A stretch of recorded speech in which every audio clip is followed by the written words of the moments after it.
ഏവർക്കും എൻ്റെ വഴികളിലേക്ക് സ്വാഗതം. നമ്മുടെ ആഭ്യന്തര മന്ത്രാലയം ദേശീയഗീതമായ വന്ദേ മാതരത്തിന് ദേശീയഗാനമായ ജനഗണമനയേക്കാൾ പ്രാധാന്യം നൽകിയിരിക്കുന്നു. ഇപ്പോൾ ദേശീയഗാനത്തെ രണ്ടാമതായി എത്തിയിരിക്കുന്നു. ഇനി മുതൽ വന്ദേ മാതരം എന്ന ദേശീയ ഗീതത്തിന്റെ 2 സ്റ്റാൻസകൾ മാത്രം പാടിയാൽ പോരാ, 6 സ്റ്റാൻസയും പാടണം. അഥവാ വന്ദേ മാതര ഗീതം മുഴുവനായും ചൊല്ലണം. വന്ദേ മാതരത്തിനാണ് ഇനി മുതൽ പ്രഥമ സ്ഥാനം. ദേശീയ പതാക ഉയർത്തുന്ന ചടങ്ങുകൾ, രാഷ്ട്രപതിയുടെയും ഗവർണർമാരുടെയും സാന്നിധ്യത്തിലുള്ള പരിപാടികൾ എന്നിവയിൽ വന്ദേ മാതരം നിർബന്ധമായും പാടിയിരിക്കണം. മാത്രമല്ല, രാഷ്ട്രപതിയുടെ പ്രസംഗത്തിന് മുൻപും ശേഷവും ഈ ഗീതം ആലപിക്കണം. ഒരു ചടങ്ങിൽ ദേശീയഗാനമായ ജനഗണമനയും ദേശീയ ഗീതമായ വന്ദേ മാതരവും ആലപിക്കുന്നുണ്ടെങ്കിൽ ആദ്യം വന്ദേ മാതരമാണ് പാടേണ്ടത്. സ്കൂളുകളിലും മറ്റു വിദ്യാഭ്യാസ സ്ഥാപനങ്ങളിലും രാവിലെ വന്ദേ മാതരം ആലപിക്കുന്നത് പ്രോത്സാഹിപ്പിക്കാനാണ് മാർഗനിർദ്ദേശത്തിൽ പറയുന്നുണ്ട്. ദേശീയ ഗീതം ആലപിക്കുമ്പോൾ സദസ്സിലുള്ളവർ എഴുന്നേറ്റ് നിൽക്കണം എന്ന് നിർബന്ധമാക്കിയിട്ടുണ്ട്. ബഹുസ്വര ഇന്ത്യയിൽ വന്ദേ മാതരം പോലുള്ള ഹിന്ദു വിശ്വാസത്തിൽ അധിഷ്ഠിതമായ ഒരു ഗീതം ശരിയാവില്ലെന്ന് മനസ്സിലാക്കിയ നമ്മുടെ മഹാരഥന്മാരായ നേതാക്കന്മാർ എടുത്ത തീരുമാനമായിരുന്നു വന്ദേ മാതരം ദേശീയ ഗീതത്തിലെ ആദ്യത്തെ 2 സ്റ്റാൻസ മാത്രം ദേശീയ ഗീതമായി എടുത്താൽ മതിയെന്ന്. കാരണം ബാക്കി സ്റ്റാൻസകൾ കൂടി ഉൾപ്പെടുത്തിയാൽ അത് ഹിന്ദു രാഷ്ട്ര ഗീതമായി മാറുമെന്ന് അവർ ഭയപ്പെട്ടിരുന്നു. ഇപ്പോൾ മോദി ഗവൺമെന്റ് പറയുന്നു വന്ദേ മാതരം എന്ന ദേശീയ ഗീതത്തിന് പ്രഥമ സ്ഥാനം നൽകണമെന്ന്. ഒരു സ്റ്റേജിൽ വന്ദേ മാതരവും ദേശീയ ഗാനവും പാടുന്നുണ്ടെങ്കിൽ ആദ്യം വന്ദേ മാതരം പാടണമെന്ന്. ഈ രാജ്യത്തെ മുസ്ലിങ്ങൾക്ക് ഒരിക്കലും വന്ദേ മാതരത്തെ ദേശഭക്തിയുടെ ഗാനമായി പാടാനോ ഉൾക്കൊള്ളാനോ കഴിയില്ലെന്നാണ് ഞാൻ മനസ്സിലാക്കുന്നത്. ക്രിസ്ത്യാനിയുടെ കാര്യം അവർ പറയട്ടെ. എന്താണ് വന്ദേ മാതരം ദേശീയ ഗീതത്തിലെ അവസാന സ്റ്റാൻസ പറയുന്നത്, അവസാനത്തെ ഖണ്ഡിക പറയുന്നത്?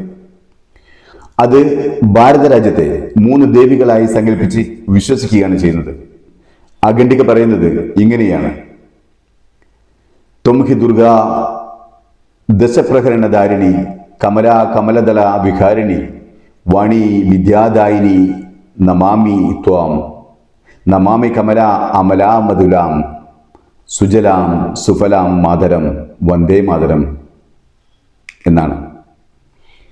ഇതിന്റെ അർത്ഥം 10 ആയുധങ്ങൾ കൈകളിലേന്തിയ ദുർഗാദേവി നീയാണ്, താമരപ്പൂവിൽ വസിക്കുന്ന ലക്ഷ്മി ദേവി നീയാണ്, വിദ്യ പകർന്നു നൽകുന്ന സരസ്വതി ദേവിയും നീ തന്നെയാണ്, നിർമ്മലയും അതുല്യയുമായ ഐശ്വര്യം നൽകുന്ന അമ്മേ, നിന്നെ ഞാൻ വന്ദിക്കുന്നു.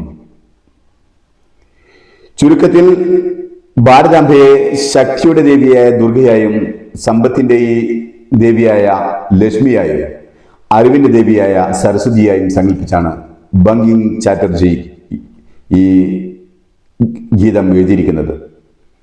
മതപരമായ സൂചനകൾ ഉള്ളതുകൊണ്ടാണ് സ്വാതന്ത്ര്യാനന്തരം എല്ലാ വിഭാഗം ആളുകളെയും ഉൾക്കൊള്ളുന്നതിനായി ആദ്യത്തെ 2 ഖണ്ഡികകൾ മാത്രം ദേശീയ ഗീതമായി നിശ്ചയിച്ചത്.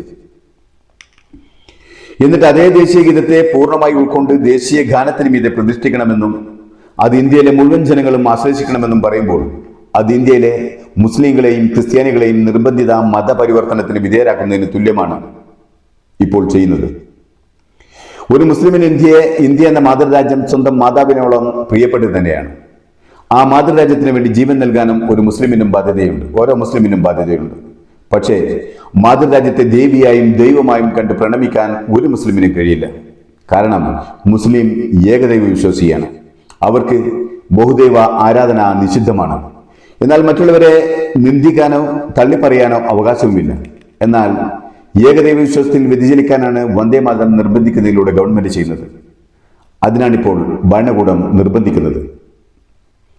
ഘട്ടം ഘട്ടമായി രാജ്യത്തെ ജനാധിപത്യ വ്യവസ്ഥ എടുത്തുകളഞ്ഞ് പകരം ഇന്ത്യയെ മതരാഷ്ട്രമാക്കാനുള്ള ഗൂഢനീക്കമാണ് ഈ വന്ദേ മാതരത്തിന് പിന്നിലുള്ളത്. അത് അംഗീകരിക്കാനാവുന്നതേയല്ല. ഇന്ത്യ വിവിധ നിറത്തിലുള്ള പൂക്കൾ നിറഞ്ഞ ഒരു പരിപൂർണ ഉദ്യാനമായി തന്നെ എന്നും നിലനിൽക്കണം. അങ്ങനെ നിലനിൽക്കണമെങ്കിൽ ഇതിനെ ശക്തിയുക്തം എതിർത്തേ മതിയാകും.